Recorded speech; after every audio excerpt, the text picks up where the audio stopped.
Arestado sa Taytay Rizal ang isang Nigerian national at ang kanyang kinakasama na sangkot umano sa love scam. Mahigit 3 milyong piso ang natangay sa nagreklamong biktima. Saksi, si John Consulta, exclusive. Pagkakuha ng senyas, pinalibutan agad ng NBI Rizal ang isang kotse sa parking lot na ito sa Taytay Rizal.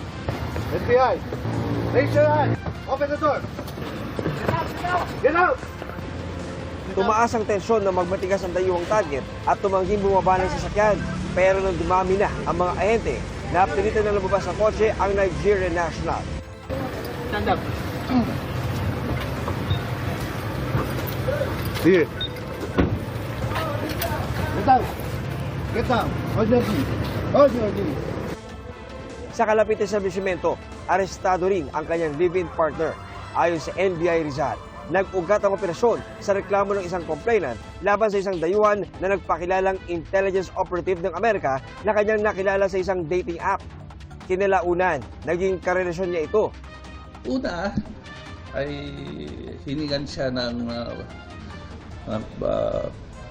pambayad sa mga materyales at mga workers noong di bahay niya pinapagawa dito sa Pilipinas. At pagkatapos dito daw huling mission niya, ay siya daw ay dito naman ninira sa Pilipinas.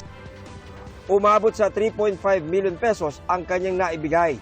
Pero nagduda na siya nang sabihin ng kanyang kausap online na may package siyang pinadala at kailangan niyang bayaran ang insurance at fees nito. Sinusuyo at nililigawan at tinatrabaho ng sindikato. Lagi siya nahihinga ng pera, nakahalata na ito complainant, kaya lumapit siya sa aming tanggapan. 3 buwang buntis ang naarestong babae na bukod sa tagakuha ng pera sa kausap ng grupo ay nagsisilbi rin umanong money mule sa tuwing ipinapagamit ang kanyang bank account para sa transaksyon ng mga Nigerians. Inutusan kaming kunin ang pera at bibigyan kami ng komisyon. Tumanggap po kami ng trabaho dahil naghangad din po kami kumita. Hindi ko akalain na ganitong mangyayari. Kung ano po yung utos sa akin, iyon lang po ang ginawa ko. I'm not a scammer. I'm innocent. I'm used on this. This is not my kind of business. I have my own business.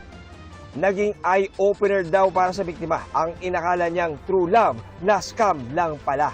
Kaya paalala niya, huwag maniwala o magbigay ng mga personal na impormasyon sa mga nakikilala natin online. ngayong magpapasko, muli nibigay ng paalala ng NBI para sa mga posibleng binibiktima ng ganitong modus operandi. Para sa GMA Integrated News, John Consulta ang inyong saksi.